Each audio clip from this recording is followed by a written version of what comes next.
नमस्कार, KTV news में आपका स्वागत है। मैं अनुष्का। तो आइए एक नजर डालते हैं शहर की प्रमुख सुर्खियों पर। राम भक्ति में डूबे काशीवासी, शहर भर में निकाली गई भव्य शोभा यात्रा।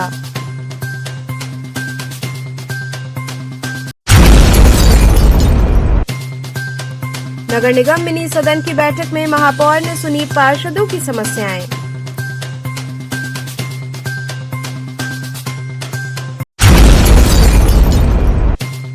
बीएचयू भारत कला भवन में रामायण पर आधारित लगाई गई अस्थायी प्रदर्शनी।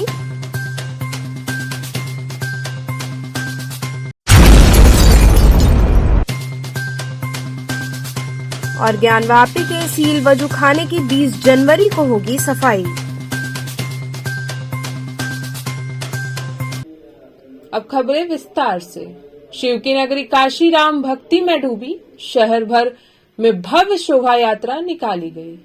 आगामी 22 जनवरी को अयोध्या में प्रभु श्री राम की प्राण प्रतिष्ठा को देखते हुए अंतर्राष्ट्रीय वैश्य सम्मेलन भैरवनाथ विशेषरगंज व्यापार मंडल द्वारा मैदागिन पेट्रोल पंप से भव्य शोभा यात्रा बाजे गाजे के साथ निकाली गई। शोभा यात्रा विभिन्न मार्गों से होते हुए चित्तरंजन पार्क दशा समेत जाकर समाप्त हुई। यात्रा में विभिन्न देव स्वरूप झांकियां लोगों के आकर्षण का केंद्र रही। शोभा यात्रा जिन भी मार्गों से होकर गुजरी, पूरा वातावरण भक्ति में हो उठा। इस अवसर पर बड़ी संख्या में भक्तगण शामिल रहे।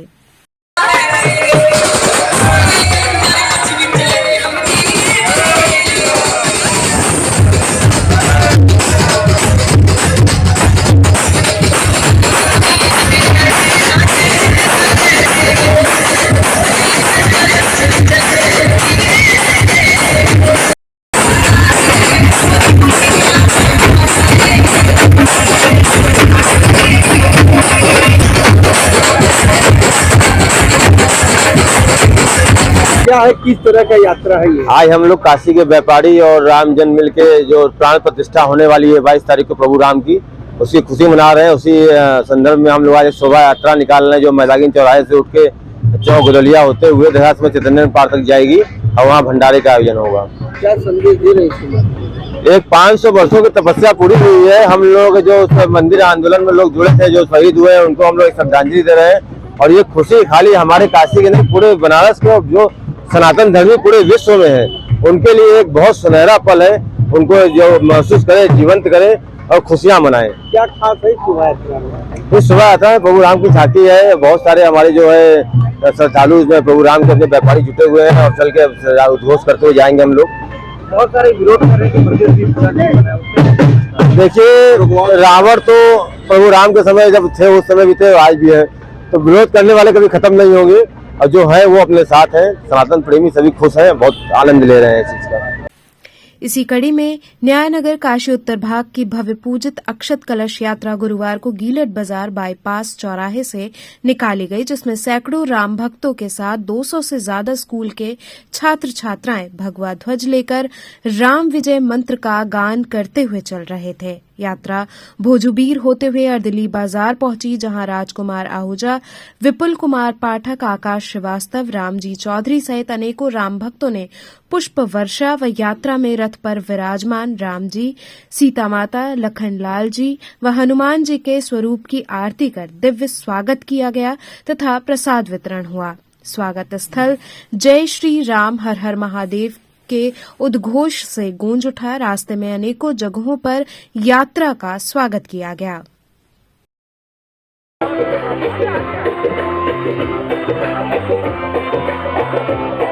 जय श्री राम, जय श्री राम, जय श्री राम, जय श्री राम, जय श्री राम। पीछे राहुल सिंह जी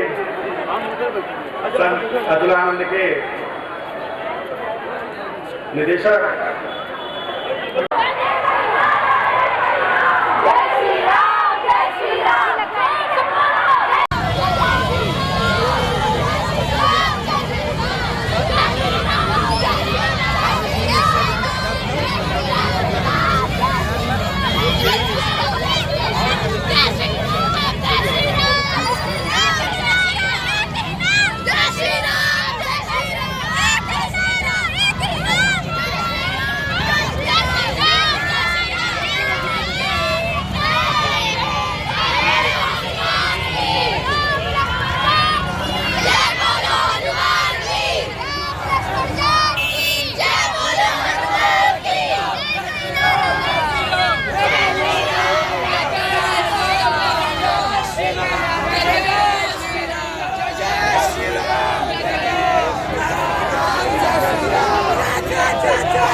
काशी में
भगवान राम का जो आप संत अतुलानंद की ओर से झांकी भी निकाली गई है, क्या कहेंगे इस पर? चूँकि समय ऐसा है और हिंदू समाज जिस तरह से आह्लादित है, तो ये झांकी तो निकलनी ही थी और बड़ी ही दिव्य अनुभूति हुई इस झांकी के साथ। और जनता का जिस तरह से जुड़ाव हुआ, जनता ने पूरे रास्ते जिस तरह से सहयोग किया, आह्लादित हुए, वो देखकर हम सबको भी बड़ी प्रसन्नता हुई। 22 तारीख को प्राण प्रतिष्ठा प्रधानमंत्री के हाथों होनी है और काशी से क्या संदेश जाएगा आप लोगों को इसके लिए? काशी चूँकि बाबा का दरबार है और अयोध्या से पहले काशी, संवरी और अयोध्या तो सब पूरा हिंदू समाज उससे 550 सालों से जिस तरह से इंतज़ार कर रहा था अपने प्रभु के आने का, तो काशी का भी जुड़ाव उससे है। काशी की भी निगाह अयोध्या पर लगी हुई है और हम सब उस क्षण का बेसब्री से इंतज़ार कर रहे हैं। दीप उस दिन माना जा रहा है कि देव दीपावली की तर्ज पे भी हर घर में 5 दीपक जलाया जाएगा, तो क्या है? हमारी भी पूरी इस तरह की योजना है। विद्यालय परिवार उस दिन इसको बहुत बड़े और बृहद रूप में मनाने का संकल्प किया है और हम सब उस संकल्प को उतारेंगे। जी, क्या संदेश देना चाहेंगे? हम सब संदेश देना चाहेंगे कि राम का जीवन संघर्षों का जीवन था, लेकिन उन्होंने सबके लिए अच्छा सोचा और एक सफल राजा के रूप में उनकी पहचान है। उसी तरह का हम सब जीवन जिए और हमारे जीवन में भी उसी तरह की खुशियाँ आएँ और राम राज्य की स्थापना हो। आज किस तरह का कार्यक्रम आप लोग कर रहे हैं यहाँ पर? हमारे यहाँ जैसा कि आप देख ही पा रहे थे कि झांकी निकली है विद्यालय की ओर से और हमारे बच्चों ने हनुमान चालीसा और राम जी पर एक कार्यक्रम तैयार किया है। निवेदिता वालों ने भी इसमें सहयोग किया है, उनका भी कार्यक्रम था आज, तो हम सब मिलकर इस तरह का कार्यक्रम कर रहे हैं। ठीक, थैंक यू।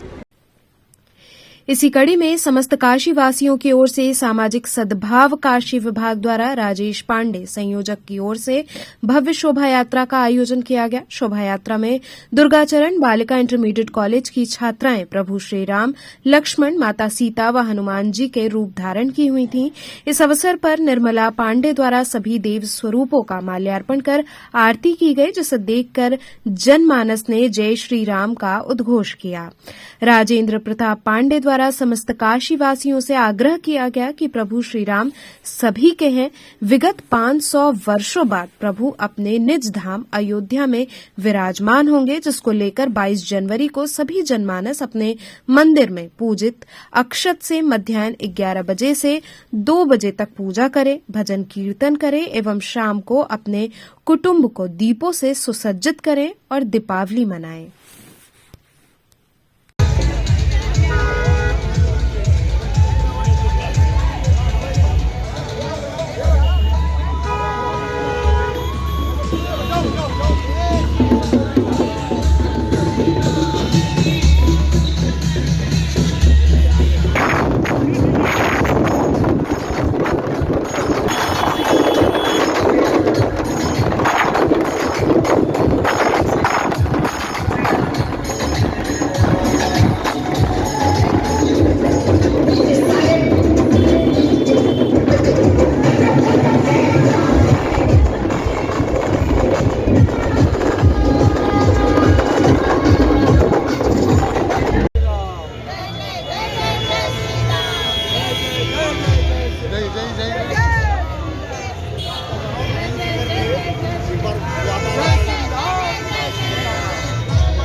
किस तरह का शोभा यात्रा निकाला जा रहा है और क्या है आज? श्री रामचंद्र जी के रामधुन पर के शोभा यात्रा निकल रही है यहाँ से।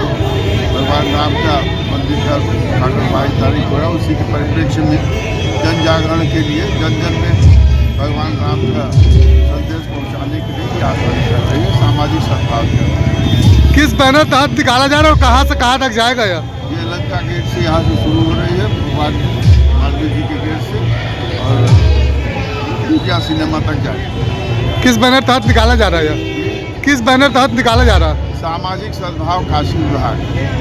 कितनी संख्या में लोग निकल रहे हैं आज यहाँ से? 2000 की संख्या का अनुमान है। नगर निगम मिनी सदन की बैठक में महापौर ने पार्षदों की समस्याएं सुनी। नगर निगम साधारण सभा की बैठक टाउन हॉल स्थित मिनी सदन के हॉल में संपन्न हुई, जिसमें महापौर अशोक तिवारी ने पार्षदों की तमाम समस्याओं को सुना। सभी वार्डों के पार्षदों ने अपनी अपनी समस्याओं से अवगत कराया। बैठक में नगर निगम, नगर स्वास्थ्य विभाग, जलकल सहित सभी विभाग के अधिकारी भी उपस्थित हुए। जो भी समस्याएं पार्षदों की सुनी गई, उसकी तत्काल रिपोर्ट तैयार कर कार्य शीघ्र पूरा करने का आश्वासन पार्षदों को मिला। इस मिनी सदन की बैठक में मुख्य रूप से नरसिंहदास पार्षद नगर निगम सभापति, उपसभापति नगर निगम सुरेश चौरसिया सहित सभी पार्षद व विभाग के अधिकारी उपस्थित रहे। जी, आज की बैठक में क्या खास? देखिए, आज ये नगर निगम का साधारण अधिवेशन जो 18 जनवरी को आहूत हुई है, उसमें नगर के विकास से संदर्भित तमाम प्रस्ताव हैं। पूर्व के जो बैठकें हुई हैं उसमें जो निर्णय हुए हैं उसकी पुष्टि होनी है, एवं शासन से आगामी 22 जनवरी को जो अयोध्या धाम में प्रभु श्री राम के प्रतिमा की प्राण प्रतिष्ठा होनी है, उस निमित्त शासन ने पूरे प्रदेश में विशेष सफाई अभियान का आह्वान किया है। सिंगल यूज प्लास्टिक से मुक्त शहर का आह्वान, ये शासनादेश है, उसी पे अभी चर्चा हो रही है। आगामी 22 जनवरी को देखते हुए नगर निगम की जो भूमिका है, उस भूमिका को सुनिश्चित कराने के लिए हालांकि नगर निगम लगा हुआ है।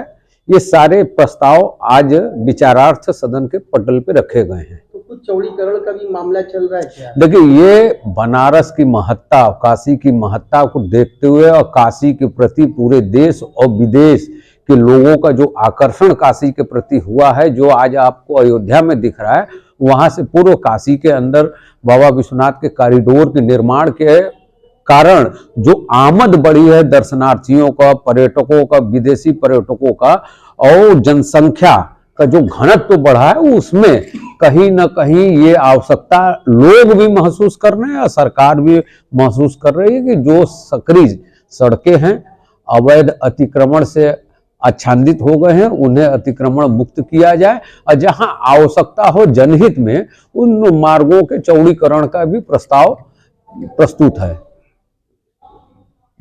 नगर निगम के विकास, अन्य प्रकार के तमाम जो कार्य होते हैं सुविधा के लिए, उसके संदर्भ में साधारण बैठक होती है और उस साधारण बैठक में पॉलिसी भी तय करते हैं और जो भी समस्याएं आती हैं पार्षदों के क्षेत्र में, उसके समाधान के लिए होता है। लगभग आज कितनी और क्या समस्याएं मिली देखने को? जहाँ तक समस्या का सवाल है, समस्या तो लगातार लगे ही रहते हैं और निस्तारण होता रहता है। आज 4-5 ऐसे महत्वपूर्ण प्रस्ताव हैं जिसमें एक बिरला हॉस्पिटल को स्वीकृति देनी है, एक श्री बारी केमिकल का है और एक जो है आपका भारत सेवाश्रम संघ का है। इस तरह से 3-4 प्रस्ताव इस तरह के हैं। एक प्रस्ताव ऐसा है जो कि विकास प्राधिकरण के से एक्सचेंज करनी है भूमि की, ऐसा भी प्रस्ताव है।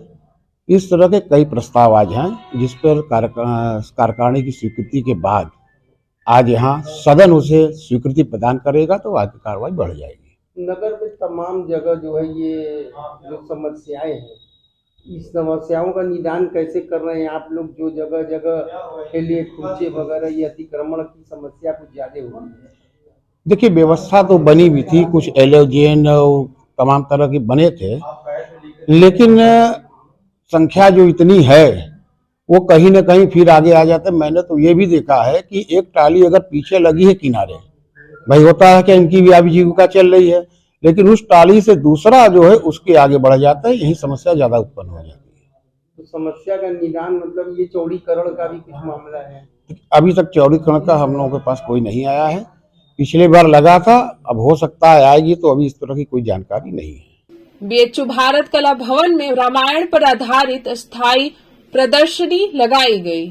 अयोध्या में श्री रामलला मूर्ति की प्राण प्रतिष्ठा कार्यक्रम के पूर्व बीएचयू भारत कला भवन के केंद्रीय कक्ष में रामायण पर आधारित एक अस्थायी प्रदर्शनी का आयोजन किया गया।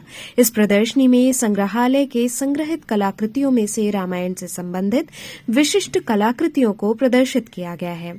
राम भारतीय युवाओं के आदर्श हैं। इस प्रदर्शनी के माध्यम से आम जनमानस को राम के आदर्शों को उद्घाटित करने का प्रयास किया गया है। इस प्रदर्शनी की परिकल्पना उपनिदेशक भारत कला भवन डॉक्टर जसमिंदर कौर द्वारा की गई। इस प्रदर्शनी का उद्घाटन पुलकित गर्ग उपाध्यक्ष वाराणसी विकास प्राधिकरण वाराणसी के द्वारा किया गया। इस प्रदर्शनी के अंतर्गत राम के वैदिक संदर्भ एवं एक विमर्श पर ऑनलाइन व्याख्यान प्रोफेसर दीनबंधु पांडे द्वारा दिया गया। किस तरह का ये लगाया गया है प्रदर्शनी और क्या? आज हमने राम जी के ऊपर हमारा जो एक विशेष संग्रह है जो कि अमूमन दर्शकों के लिए उपलब्ध नहीं होता है, उस पे एक मंथ लंबी एक एग्जीबिशन का ऑर्गेनाइज को आयोजित किया है, जिसमें श्री राम जी से संबंधित विभिन्न कथानकों का चित्रण है और मूर्ति हैं, चित्र हैं, इवन पांडुलिपियों को प्रदर्शित किया है। श्री तुलसीदास जी द्वारा लिखित रामचरितमानस की ओरिजिनल प्रतिलिपि पांडुलिपि यहाँ पे संग्रहित की गई है। इसके अलावा राम जी का जो रामायण का मंचन होता है रामलीला में, उससे संबंधित वस्त्राभूषण प्रदर्शित किए गए हैं और विभिन्न शैलियों में बनाए चित्र प्रदर्शित किए गए हैं, जो कि राम का जो कथानक है किस तरह से कलाकारों को प्रेरित करता रहा है सदियों से, और उन्होंने उसे किस तरीके से उतारा है अपने चित्रों में अलग अलग माध्यमों में। वो एक अच्छा मौका है उन दर्शकों के लिए, उन कला प्रेमियों के लिए जो कला की दृष्टि से राम जी को समझना चाहते हैं। तो मैं उम्मीद करती हूँ कि जो दर्शक आएंगे उनको एक नया कलेक्शन राम जी से संबंधित देखने को मिलेगा और उनके जनमानस में उनका क्या महत्व था उसको भी समझने का मौका मिलेगा। किस सदी का यहाँ पे लगाया गया है? कौन कौन सदी का है ये 6वीं सदी से मूर्ति शिल्प से शुरू होता है और उसके बाद 18वीं और 16वीं 18वीं शताब्दी, बेसिकली 18वीं शताब्दी की पेंटिंग्स हमारे पास ज़्यादा है प्रदर्शित की गई हैं। इसके अलावा कुछ समसामयिक कलाकृतियाँ भी प्रदर्शित की है जो 20वीं शताब्दी से हैं। इसको संग्रहित करने में, यहाँ प्रदर्शित करने में कितने सालों का समय लगा है? नहीं, देखिए ये हमारे संग्रह में तो बहुत सालों से है, जब से म्यूज़ियम बना है, लेकिन होता क्या है कि जगह कम होने की वजह से हम हर कलाकृति को प्रदर्शित नहीं कर सकते और ये एक विषय से संबंधित है, राम जी से संबंधित प्रदर्शित किया है, तो हम लोगों ने उनसे संबंधित जो हमारा संग्रह है उनमें से कुछ को यहाँ पे प्रदर्शित किया है। तो इस समय लगाने का उद्देश्य क्या है? इस समय हम सभी जान रहे हैं इस बार सभी लोग राम जी को समझना चाहते हैं, उनके महत्व तो सभी परिचित हैं, लेकिन हमारा उद्देश्य था कि हम कला में किस तरह से राम जी को उतारा गया है और वो किस तरह से हमारी कला में उनके जीवन को चित्रित किया गया है, उसको दर्शकों को प्रदर्शित करना चाहते थे। कितने दिनों को लगा है ये पूरा 1 महीना चलेगी। क्या उम्मीद है कितने लोग दर्शक इसको देख पाएंगे? हम उम्मीद करते हैं कि आपके माध्यम से आम लोगों तक ये खबर समाचार पहुँचे और ज़्यादा से ज़्यादा लोग इस प्रदर्शनी का लाभ लें, ये हमारी दिल की इच्छा है। ज्ञानवापी के सील वजूखाने की 20 जनवरी को सफाई होगी। ज्ञानवापी परिसर स्थित सील वजूखाने की सफाई पर गुरुवार को फैसला आ गया है। वजूखाने की सफाई 20 जनवरी को होगी। इस सिलसिले में जिला प्रशासन ने गुरुवार को हिंदू और मुस्लिम पक्ष के लोगों की बैठक बुलाई थी। सुप्रीम कोर्ट के आदेश के अनुसार वाराणसी के ज्ञानवापी स्थित सील वजूखाने की सफाई 20 जनवरी शनिवार को होगी। इसके लिए सुबह 9 बजे से 11 बजे तक का समय निर्धारित किया गया है। ये निर्णय गुरुवार को जिलाधिकारी एस राजलिंगम की अध्यक्षता में हिंदू पक्ष, अंजुमन इंतजामिया मसाजिद कमेटी और पुलिस अफसरों की बैठक में लिया गया।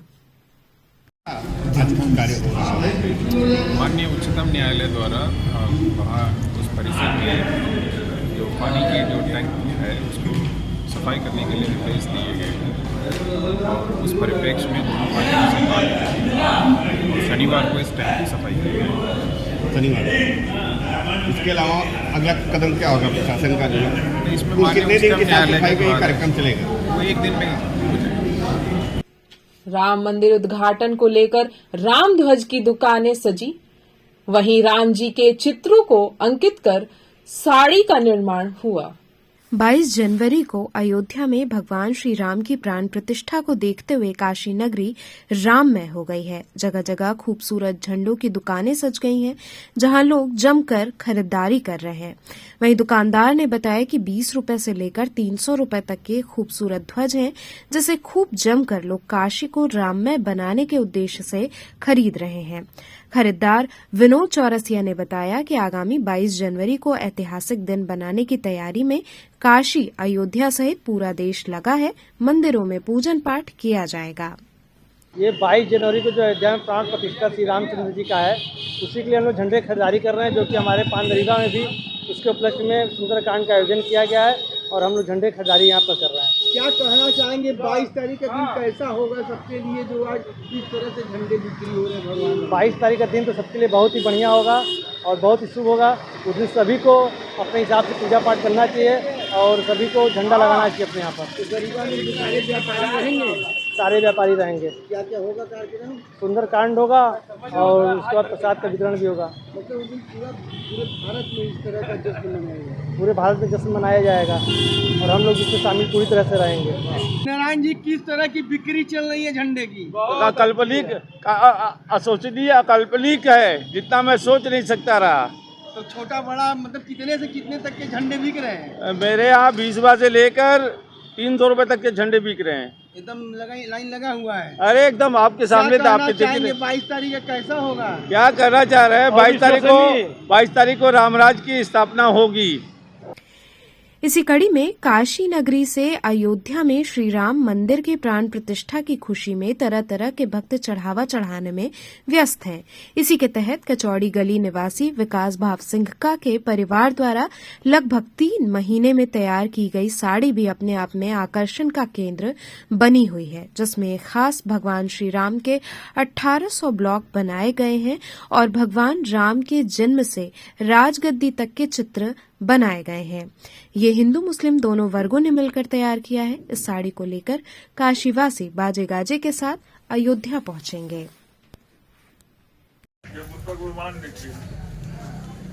वो जो सीता मैया का मुखी वाला सीन था, देखा था ये बड़ी अद्भुत साड़ी है अनु भाई साहब। ये लेकिन केवट भगवान को उतार रहा है, उसी तरह हम लोग भी पार उतर गए हैं भगवान नाम से। हम लोग की ये एक साड़ी बनाया गया है काशी वासियों की तरफ से। ये भगवान का राज दरबार, राम दरबार भी जिसे कहते हैं। और आगे करिए, इसमें भगवान की अलग अलग लीलाएं दी हुई है। जैसे देखिए लौकुश का चरित्र है,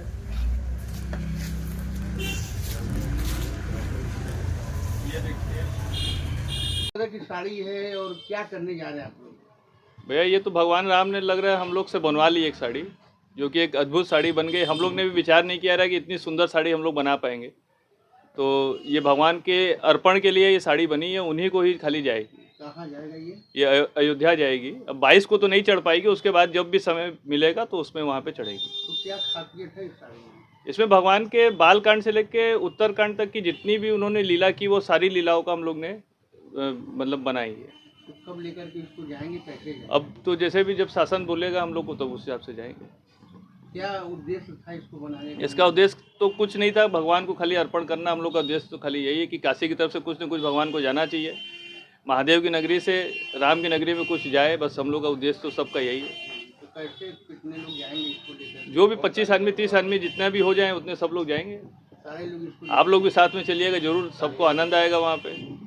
कौन कौन से कारीगर मिल करके इसको? इसमें भैया काशी तो जैसे गंगा जमुना तहजीब के लिए मानी जाती है, तो मुस्लिम कारीगरों ने इसका पोत बनाया, फिर उसके बाद से अलग अलग तरीके से प्रिंट हुई और ये मतलब सभी का योगदान इसमें है।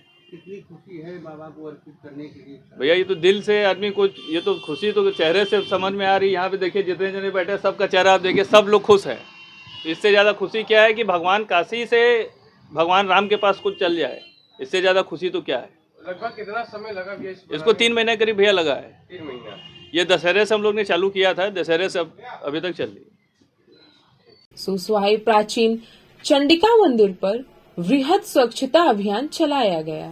प्रधानमंत्री नरेंद्र मोदी के आह्वान पर मंदिरों में साफ सफाई अभियान शुरू हो गया है। रामलला की प्राण प्रतिष्ठा से पहले देश भर के मंदिरों और तीर्थ स्थलों में भाजपा कार्यकर्ताओं एवं आम जनमानस द्वारा साफ सफाई का कार्य हो रहा है। इसी क्रम में सुसवाही वार्ड नंबर 39 के पार्षद सुरेश पटेल द्वारा भाजपा कार्यकर्ताओं के साथ झाड़ू लगाकर साफ सफाई अभियान चलाया गया। ये सफाई अभियान सैकड़ों वर्ष पुराने चंद्रिका मंदिर परिसर में चलाया गया। इसके साथ ही आसपास के क्षेत्र में भी झाड़ू लगाकर सफाई अभियान चलाया गया। पार्षद सुरेश पटेल ने कहा कि आज पूरे देश में रामलला की प्राण प्रतिष्ठा को लेकर जो धूम मची हुई है, उसी के उपलक्ष्य में प्रधानमंत्री के निर्देश पर हम सभी भारतीय जनता पार्टी के कार्यकर्ता के साथ ही ग्राम सभा के नागरिक मिलकर हमारे क्षेत्र में उपस्थित मंदिरों पर साफ सफाई कर रहे हैं। इसी क्रम में आज सैकड़ों वर्ष पुराने चंडिका मंदिर में सफाई अभियान चलाया गया है।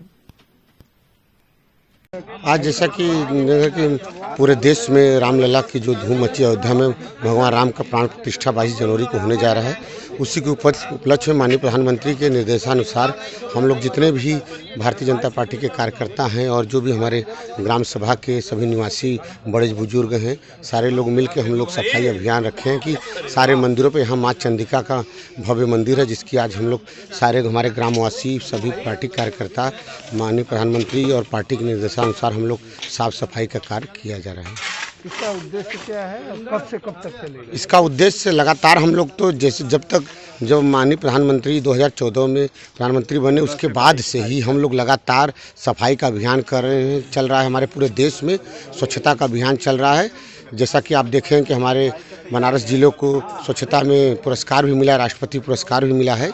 और जो इधर जो है कि रामलला का जो हम लोग प्राण प्रतिष्ठा होने जा रही है, उसके उपलक्ष्य में पार्टी के निर्देशानुसार हम लोग सारे लोग जो कि सफाई का अभियान कर रहे हैं और लगातार हम लोग एक मैसेज देने का काम कर रहे हैं और लोगों को जागरूक भी किया जा रहा है कि आप लोग साफ सफाई के प्रति जागरूक बनिए और अपने अगल बगल कम से कम सारे लोग साफ करें। उसी के उपलक्ष्य में हम लोग आज जैसे चंडिका मंदिर में जगह जगह जो जितने भी मंदिर हैं वहाँ पर सफाई अभियान चल रहा है और ये लगातार आगे चलता रहेगा। और एक संदेश देना चाह रहे हैं कि हम लोग अपने अगल बगल से लेकर पूरे घर परिवार मंदिर और सब लोग साफ सफाई करें, जिससे कि हमारा देश साफ सुथरा हो और विश्व पटल पर इसका एक अपना स्थान हो। लोगों में क्या मैसेज जा रहा है? लोग जागरूक हुए हैं सफाई के प्रति? बिल्कुल, जब से माननीय प्रधानमंत्री 2014 के बाद आए हैं, जो हम लोग का सफाई का मुहिम अभियान चला है, लोगों में बहुत ही बड़ा मैसेज गया और लोगों ने अपने लोगों के अंदर जागरूकता आई है। लोग एकदम जागरूक हुए हैं। लोग साफ सफाई का कार्य एकदम लगातार आप देख रहे हैं। यहाँ पे इतने लोग हमारे ग्राम सभा के बड़े बुजुर्ग सारे लोग यहाँ हमारे जो साथी हैं, पार्टी के जो कार्यकर्ता हैं, सारे लोग लगे हुए हैं साफ सफाई के लिए और लगातार ये अभियान चल रहा है और आगे चलता रहेगा। हम लोग जब तक पूरे देश को एकदम साफ नहीं कर देंगे, पूरी गंदगी चाहे वो किसी भी क्षेत्र हो, भ्रष्टाचार हो, चाहे सफाई हो, पूरी गंदगी को साफ करके हम लोग मानेंगे। जय हिंद, जय भारत। यहाँ रुकेंगे एक छोटे से ब्रेक के लिए। आप बने रहें KTV न्यूज के साथ।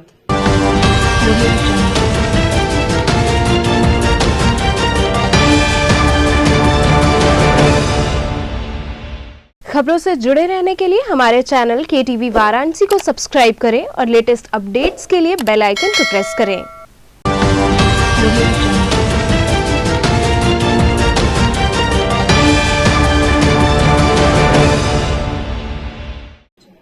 ब्रेक के बाद आपका स्वागत है। संपूर्णानंद संस्कृत विश्वविद्यालय में आयोजित अंतर्राष्ट्रीय संगोष्ठी का समापन हुआ।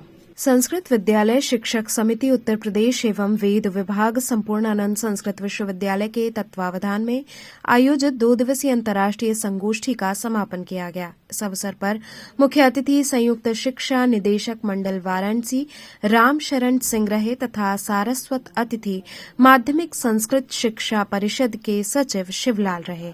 अतिथियों का स्वागत डॉक्टर अमरीश कुमार मिश्र द्वारा किया गया। इस मौके पर विशिष्ट वक्ता के रूप में डॉक्टर विजय कुमार शर्मा एवं डॉक्टर ज्ञानेन्द्र उपस्थित रहे। इस मौके पर उपस्थित वक्ताओं ने अपने अपने विचार व्यक्त किए। कार्यक्रम का संचालन कृष्ण मुरारी त्रिपाठी ने किया तथा धन्यवाद ज्ञापन डॉक्टर पवन शुक्ला ने दिया। इस मौके पर doctor Satendra Kumar Pandey, professor Kamalakant Tripathi, professor Ram Pujan Pandey सहित कई विशिष्ट जन शामिल रहे। संपूर्ण संसार व्यथित था, परेशान था ऐसी परिस्थिति में भी हमारे देश ने अपने आप को उस समस्या से के समाधान से बचाते हुए और दूसरे देशों को भी समाधान दिया। यह एक इसका ज्वलंत उदाहरण है। भाजपा नेता देवेंद्र प्रताप सिंह ने रक्त से पत्र लिखकर रामलला की प्राण प्रतिष्ठा हेतु प्रधानमंत्री को धन्यवाद दिया। चंदौली भारतीय जनता पार्टी के वरिष्ठ नेता देवेंद्र प्रताप सिंह गुरुवार को करीब अपने 100 समर्थकों के साथ वाराणसी स्थित 80 घाट के तट पर पहुंचे।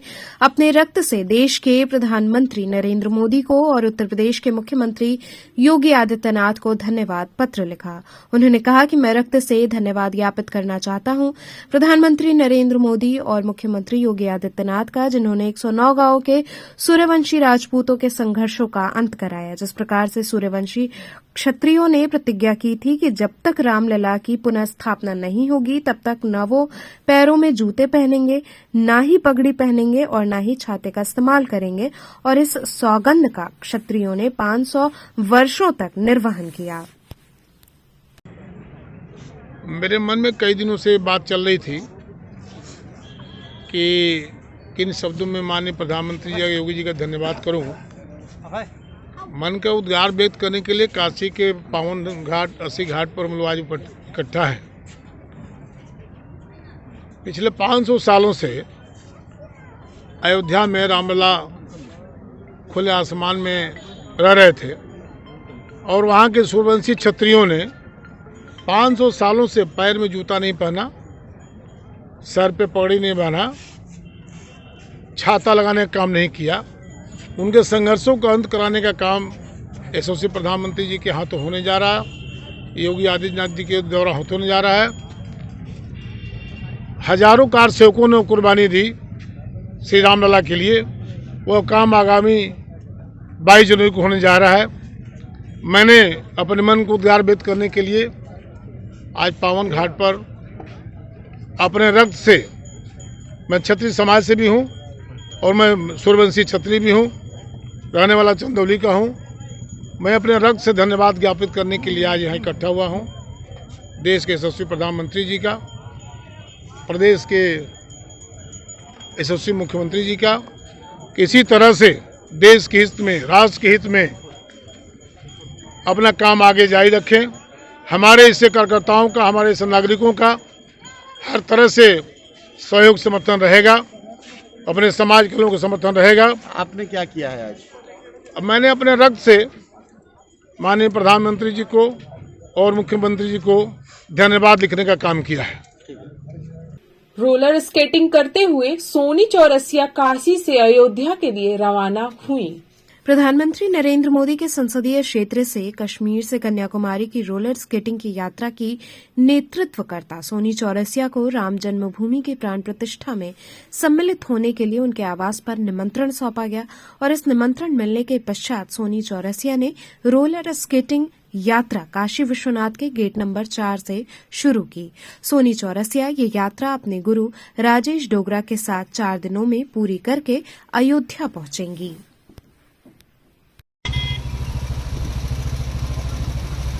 गाना क्यों नहीं बज रहा है?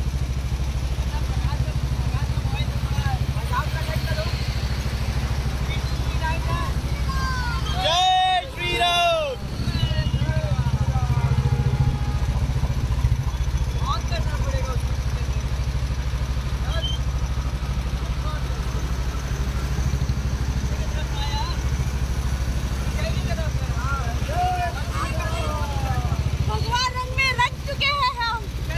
बीएचयू आयुर्वेद संकाय में संज्ञाहरण स्थापना दिवस समारोह का आयोजन हुआ।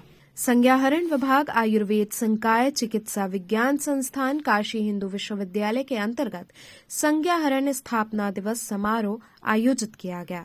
इस अवसर पर संज्ञाहरण के पीजी डिग्री को पुनः शुरू करने की मांग की गई, जिसपे मुख्य अतिथि प्रोफेसर शंखवार ने संज्ञाहरण में पीजी डिग्री को पुनः शुरू करने हेतु हर संभव सहायता करने का आश्वासन दिया। साथ ही साथ विभाग में शिक्षकों, शोधार्थियों और अनुसंधान हेतु पर्याप्त स्थान की कमी पर बोलते हुए इस समस्या को यथाशीघ्र दूर करने का भी आश्वासन दिया। सम्मानित अतिथि प्रोफेसर DN पांडे ने संज्ञाहरण की आवश्यकता तथा उसके पुनर्स्थापना की बात कही। समारोह में सम्मिलित अतिथि प्रोफेसर KN मूर्ति, अतिथि वक्ता डॉक्टर राजेश मीणा के साथ अन्य प्रोफेसर और PhD शोध छात्र एवं डिप्लोमा सर्टिफिकेट के छात्र उपस्थित रहे। ओम माल्यादीन सुगंधीन मालत्यादीन वै प्रभो मया हतानि पुष्पाणि ग्रहण परमेश्वर।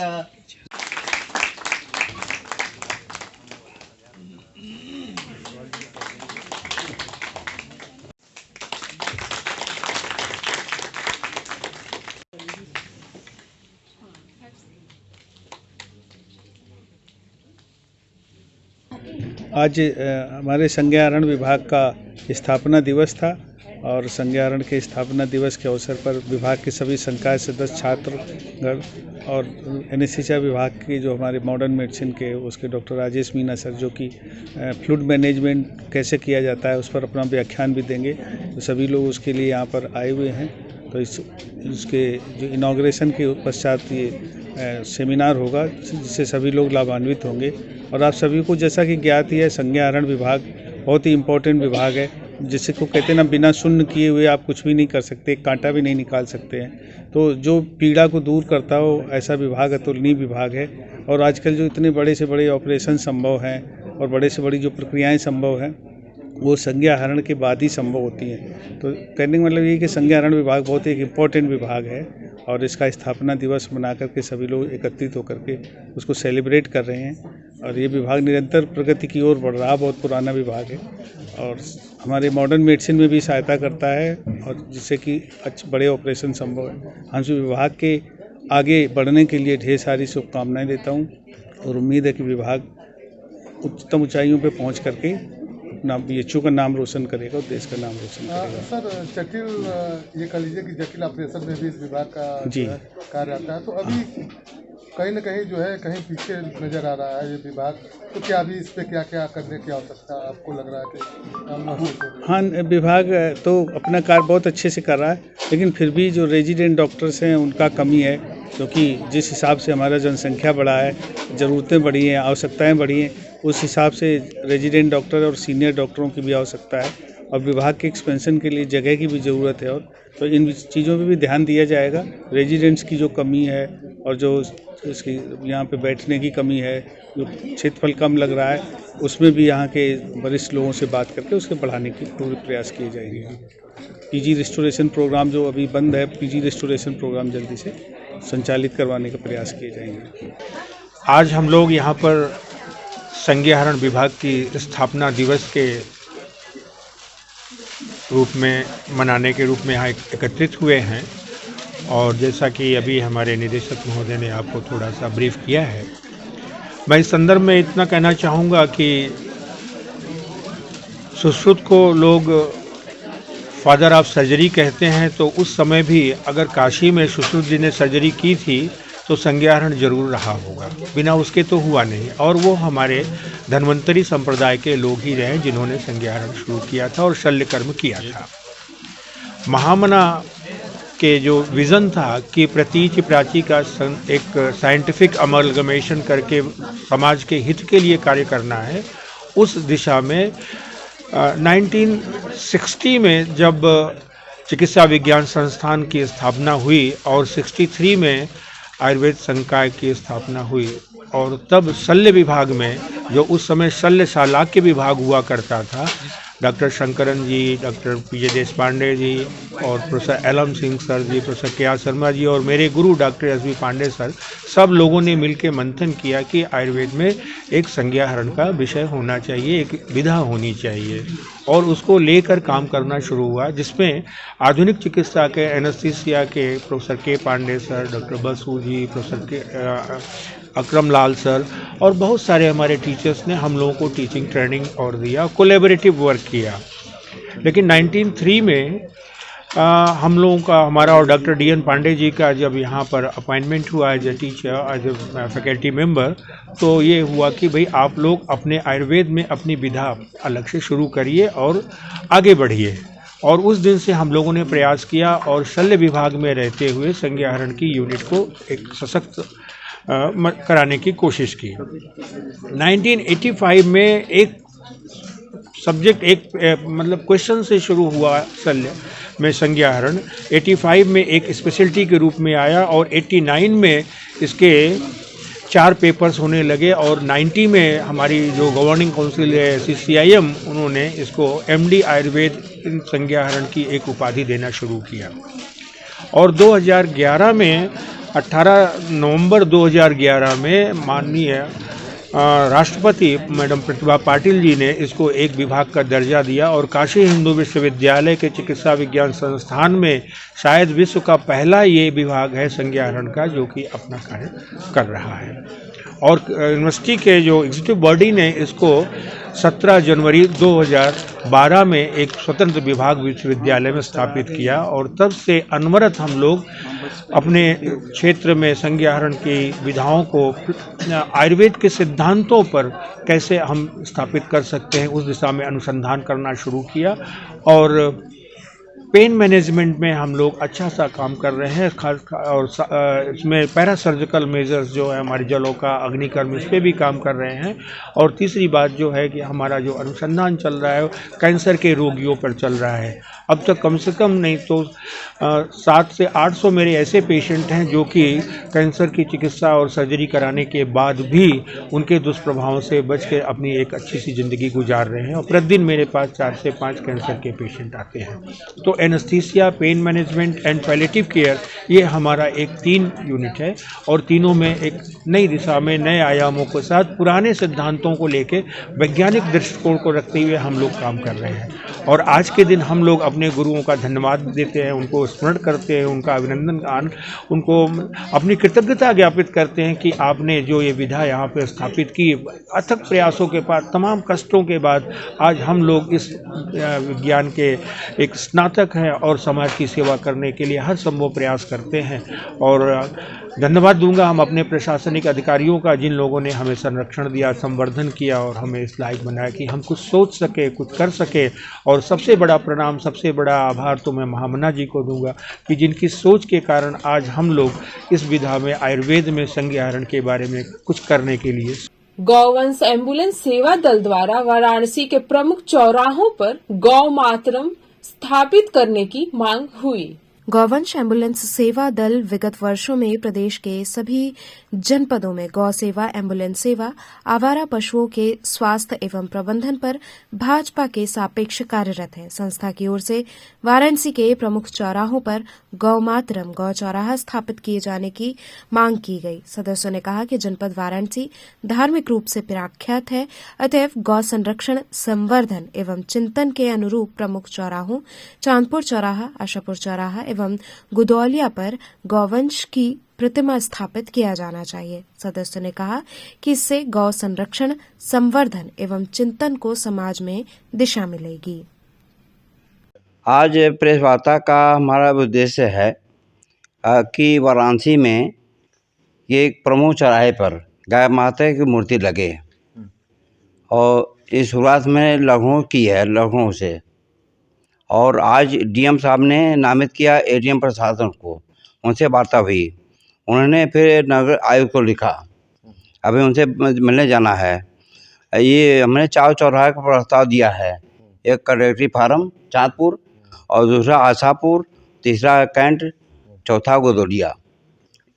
तो आप अभी किन किन जिलों में इस तरह का अभियान जो है शुरू कर चुके हैं? अभी हमारा पहले लखनऊ, फिर वाराणसी, फिर गोरखपुर, फिर अयोध्या, फिर मथुरा, अभी प्रमुख स्थानों पे 5 जिलों में होगा।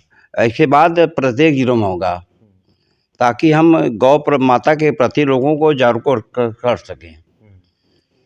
हमारा उद्देश्य है सनातन धर्म को प्रचार करना और लोगों को जागरूक करना। जो मूर्ति जो लगाई जाए जो है गौ माता की, वो कितनी बड़ी होगी, कितना साइज होगा, उसके लिए कितनी जमीन की रिक्वायरमेंट? यह मूर्ति 10 फुट ऊंची, 18 फुट चौड़ी, इसके लिए हमको जगह चाहिए, कम से कम 600 स्क्वायर फीट जगह चाहिए। जी जिला प्रशासन में बात हो चुकी है? हो चुकी, हमारी बात होगी।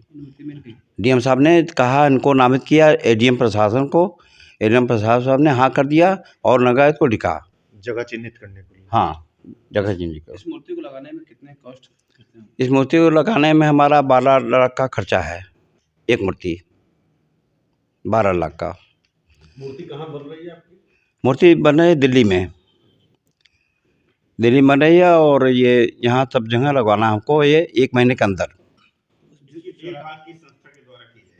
गौवंश रक्षा एवं सेवा दल के माध्यम से, जिसमें हमारे संस्था की तरफ से एमएलए भी जारी किया गया। उसी तरह पे माननीय योगी जी ने 816 एमएलए जारी किया। पहला हमने शुरू किया 2017 में। मऊ रानीपुर ब्लॉक क्षेत्र के कई गांवों में बना सामुदायिक शौचालय चालू नहीं किया गया। मऊ रानीपुर ब्लॉक क्षेत्र के ग्राम सभा चाल्हा एवं ग्राम सभा चितबिसाव में बना सामुदायिक शौचालय शोपीस बना हुआ है, जबकि ग्रामीणों का कहना है कि ये सामुदायिक शौचालय जब से बना है चालू ही नहीं हुआ है। कई बार इसकी जानकारी ग्रामीणों ने उच्च अधिकारियों को भी दी है। जब इस संबंध में खंड विकास अधिकारी विवेक सिंह से पूछा गया तो उनका कहना है कि इसकी जांच कराई जाएगी। अगर अपूर्ण मिलता है तो उक्त ग्राम सभा के सचिव प्रधान के खिलाफ कार्रवाई की जाएगी एवं उच्च अधिकारियों को भी इसकी जानकारी दी जाएगी। पहले देखा जाएगा कि उक्त शौचालय पर पूरा भुगतान हुआ है या नहीं। वहीं बताया जा रहा है कि स्थानीय खंड विकास क्षेत्र का अधिकांश शौचालय अधूरा है या तो उसका कभी ताला ही नहीं खुलता है। ये बताइए, इस आपके ब्लॉक में एक चालग्राम सभा है जी जी और एक चितबिसाव है जी जी। वहाँ का जो सामुदायिक शौचालय बना है जी जी अपूर्ण है। जो हम लोग वहाँ जाने के बाद यार ग्रामीणों से जब बात हुई हमारी तो उनका कहना है कि यह तो जो है शुरू से यह पूर्ण है, बना ही नहीं है। तो इस संबंध में अगर आपको शिकायत मिलती तो क्या करेंगे? इसमें हम 3 सदस्यीय कमेटी बनाएंगे और ये देखा जाएगा कि पंचायत भवन के मद में कितना पैसा इनके द्वारा आहरित किया गया है, कितने की एस्टिमेटेड लागत थी और कितना पैसा इनके द्वारा आहरण कर लिया गया है। अगर इनके पैसा आहरित कर दिया गया है और पंचायत समुदाय शौचालय नहीं बना है तो संबंधित की विरुद्ध कार्रवाई की जाएगी। अगर अनियमितता मिलती है, अगर अपूर्ण है, भुगतान हो गया है तो इस पर क्या कार्रवाई की जाएगी? बिल्कुल कार्रवाई की जाएगी। संबंधित ग्राम पंचायत सचिव के खिलाफ कार्रवाई की जाएगी और संबंधित ग्राम प्रधान के विरुद्ध भी जो है उच्च अधिकारियों को बिल्कुल अवगत कराया जाएगा। तो चलते चलते पुनः एक नजर डालते हैं शहर की प्रमुख सुर्खियों पर। राम भक्ति में डूबे काशीवासी, शहर भर में निकाली गई भव्य शोभा यात्रा।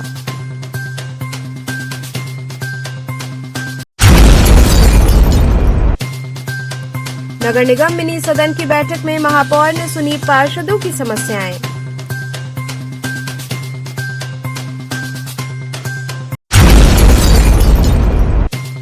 बीएचयू भारत कला भवन में रामायण पर आधारित लगाई गई अस्थायी प्रदर्शनी।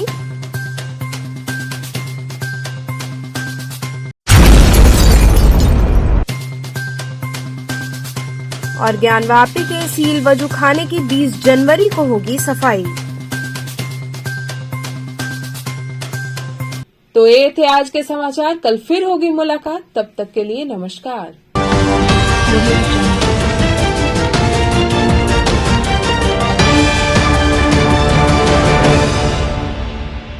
खबरों से जुड़े रहने के लिए हमारे चैनल KTV वाराणसी को सब्सक्राइब करें और लेटेस्ट अपडेट्स के लिए बेल आइकन को प्रेस करें।